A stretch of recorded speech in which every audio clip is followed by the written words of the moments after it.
తెలుగు రాష్ట్రాల్లో అతిపెద్ద lift manufacturer lifts ట్రై.com dealership కూడా ఇవ్వబడును. Welcome to Suman TV. నేను మీ సుమన్ టీవీ నాగ్. ఈరోజు మనతో పాటు హైకోర్టు అడ్వకేట్ అలగరి రవీంద్రనాథ్ గారు ఉన్నారు. జనరల్గా ప్రామిసరీ నోట్ రాసుకునేటప్పుడు తీసుకోవాల్సినటువంటి జాగ్రత్తలు ఏంటి, అండ్ అందులో ప్రధానంగా ఏ పాయింట్స్ని కవర్ చేస్తే డెఫినెట్గా దానికి వ్యాలిడిటీ ఉంటుంది, అండ్ ఆ ప్రామిసరీ నోట్ కూడా వ్యాలిడిటీకి ఎన్ని రోజులు ఉంటుంది అనేది అలగరి రవీంద్రనాథ్ గారి మాటలు తెలుసుకుందాం. Hello sir. హాయ్ అండి నాగరాజ్ గారు. ప్రామిసరీ నోట్ రాసుకునేటప్పుడు ఎలాంటి జాగ్రత్తలు తీసుకోవాలంటారు అసలు?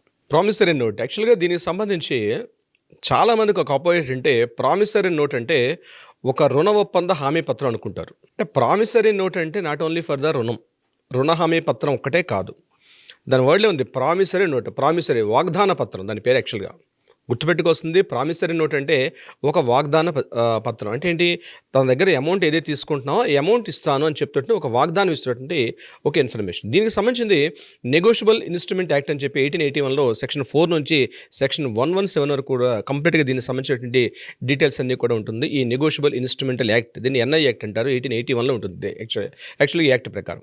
అంటే నేను కొన్ని ఎగ్జాంపుల్ చెప్తాను చూడండి నాగరాజ్ గారు. ఓకే, ఫర్ ఎగ్జాంపుల్ ఒక ఏ అనే వ్యక్తి ఉన్నారు.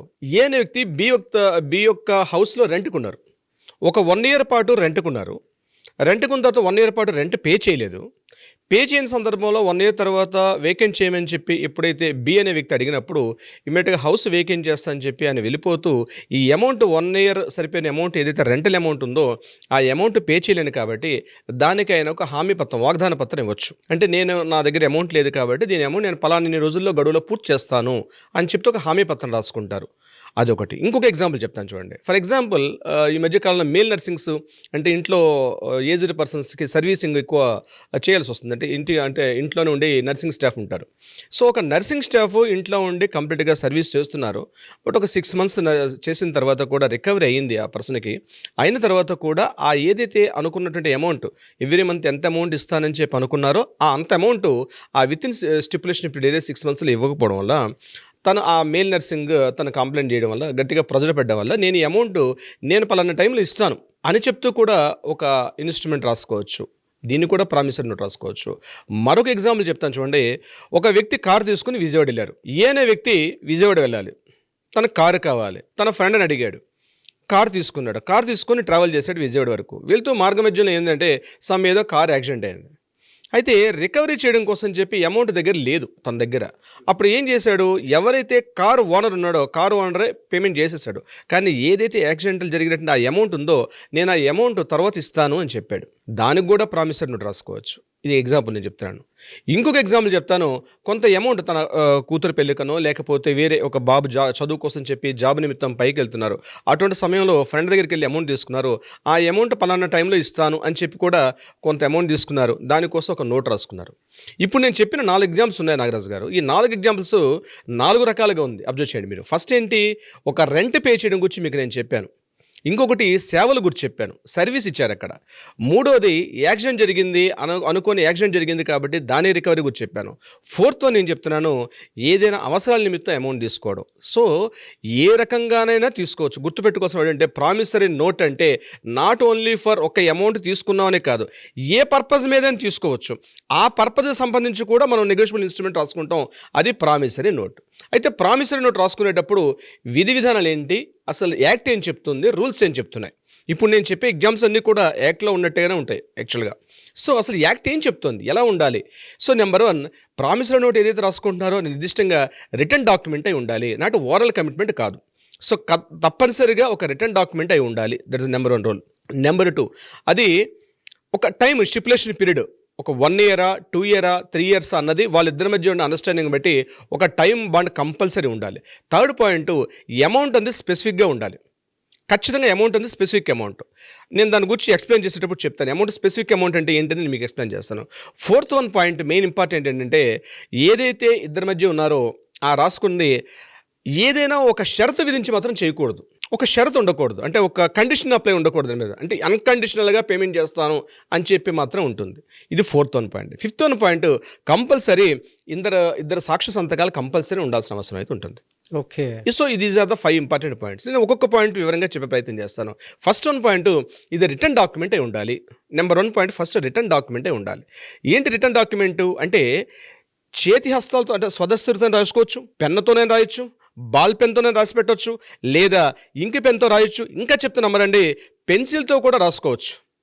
అది కూడా పేపర్ మీద రాయాల్సిన అవసరం లేదు, ఒక క్లాత్ మీదే రాసుకోవచ్చు. క్లాత్ మీద రాసుకున్నామండి ఇద్దరు ఒప్పంద పత్రం ప్రామిసరీ నోట్ చెల్లదంటే కుదరదు, అక్కడ క్లాత్ మీదైనా రాసుకోవచ్చు. అంటే ఇద్దరి మధ్య జరిగిన హామీ పత్రం ఏదైతే ఉందో అది రిటర్న్ డాక్యుమెంట్ అయి ఉండాలి.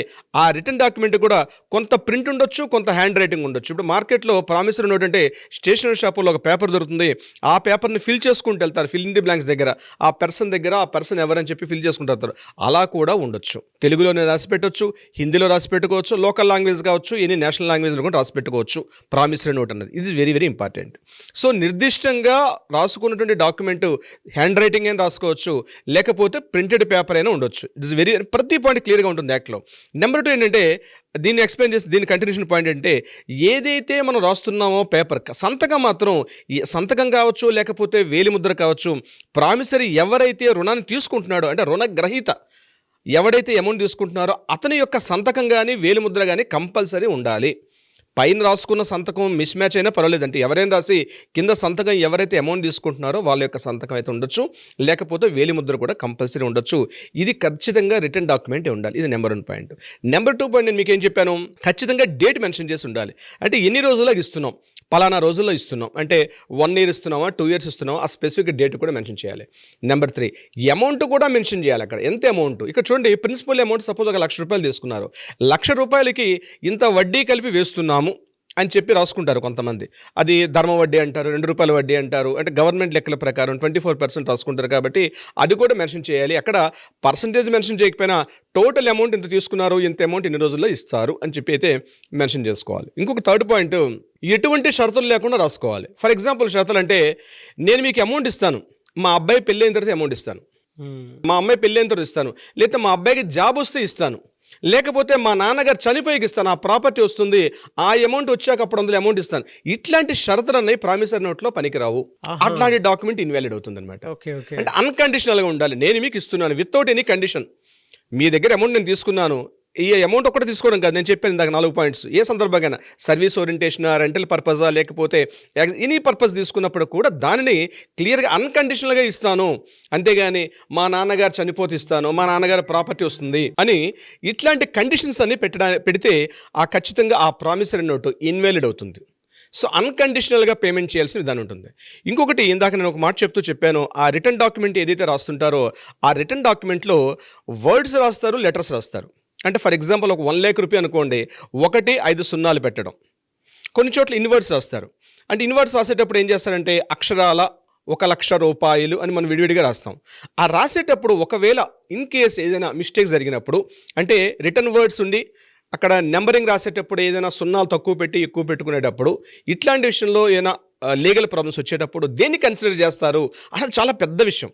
సో యాక్ట్ క్లియర్గా చెప్తుంది సెక్షన్ 8 ప్రకారం ఒకవేళ ఇట్లాంటి సందర్భాలు వచ్చేటప్పుడు ఏదైతే ఇన్వర్ట్స్ రాశారో అంటే 1,00,000 రూపాయలు కావచ్చు, 5 లక్షలకు ఎంత అమౌంట్ అయితే ఆ ఇన్వర్ట్స్ ఏదైతే రాశారో దాన్నే ప్రామాణికంగా తీసుకుంటారు.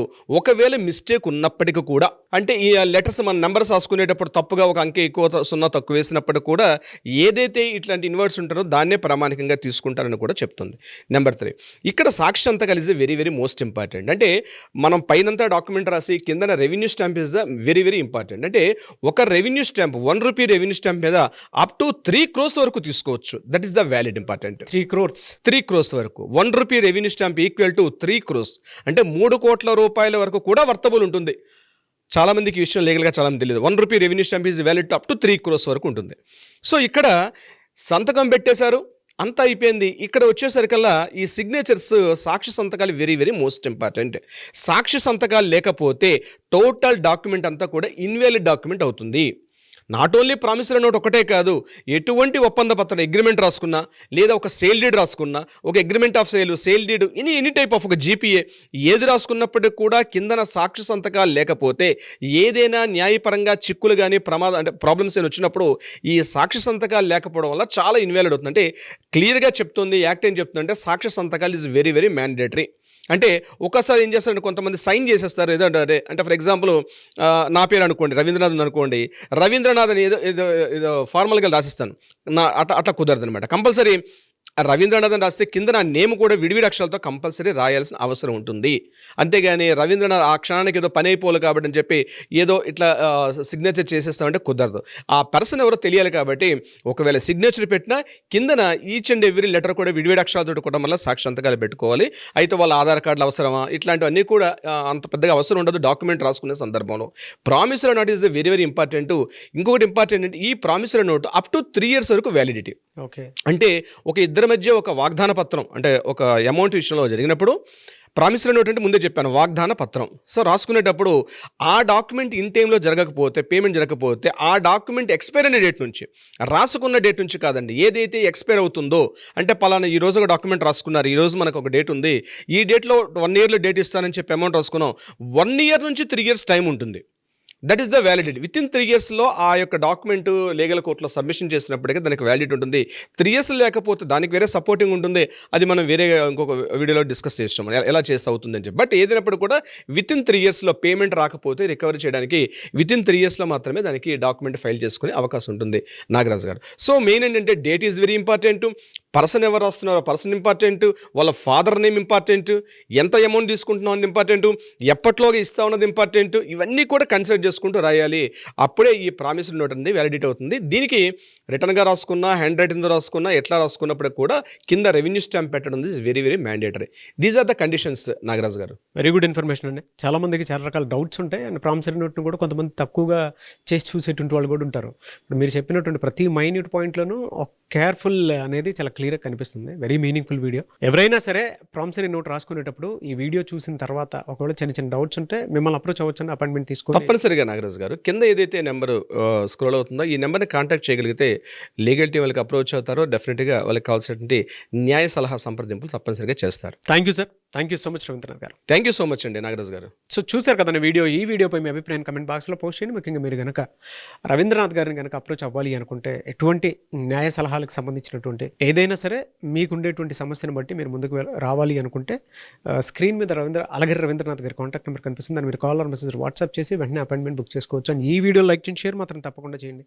ఇలాంటి మరిన్ని వీడియోస్ కోసం మా ఛానల్ ఫాలో అవ్వండి. Thank you.